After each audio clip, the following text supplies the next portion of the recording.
দেশের নিরাপদতম শহর কলকাতা পরপর চতুর্থবার, এক টানা চতুর্থবার এই স্বীকৃতি।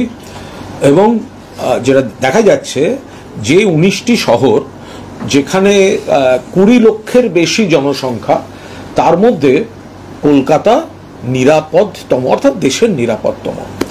তো এটা দুটো দিক আছে। একটা হচ্ছে ক্রমশ 2016 সাল থেকে দেখা যাচ্ছে পরিসংখ্যানে ক্রমশ এই খারাপ ঘটনাগুলো একদম স্টেডিলি রিডিউসড হচ্ছে, কমছে একটানা কমছে। আমরা যে একটাও না হোক, বাট এটা ঘটনা যে কমছে, এটা একটা ভালো দিক।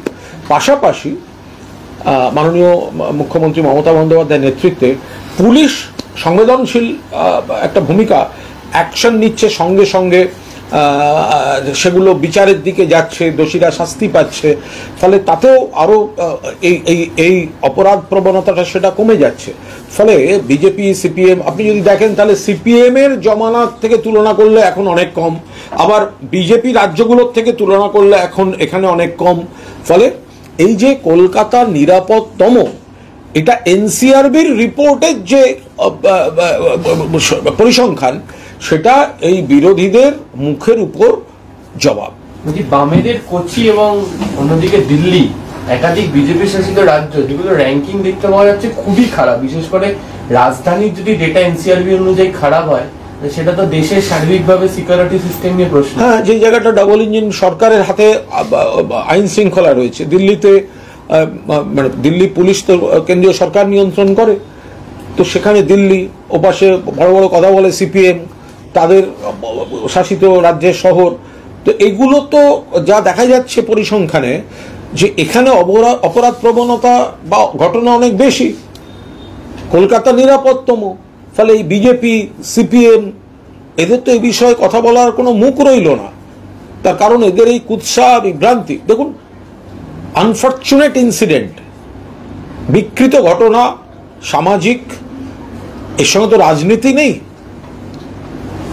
কমছে, আমরা চাই পুরো কমুক, বন্ধ হোক, কিন্তু যেখানে ঘটছে সেখানে আবার পুলিশ সঙ্গে সঙ্গে যথাযথ ব্যবস্থা নিচ্ছে।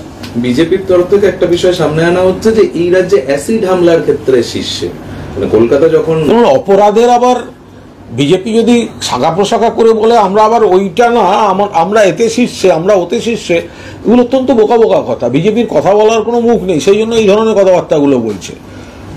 যে অপরাধ অপরাধ, কেউ এটা দিয়ে মেরেছে, কেউ ওটা দিয়ে মেরেছে।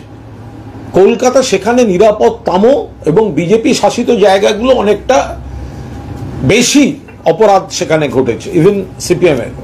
ফলে বিজেপি এখন মুখ রক্ষার্থে অপরাধের এটা দিয়ে মেরেছে না এটা দিয়ে মেরেছে, এটাতে আমরা একটু এগিয়ে, ওইটাতে কিন্তু আমরা পিছিয়ে, এটা কোনো কাজের কথা নয়। মারার ঘটনা, অপরাধের ঘটনা কটা ঘটেছে, বিজেপিতে বেশি ঘটেছে, কলকাতায় কম ঘটেছে। কারা বলছে? তো কেন্দ্রীয় সরকারের এনসিআরবি,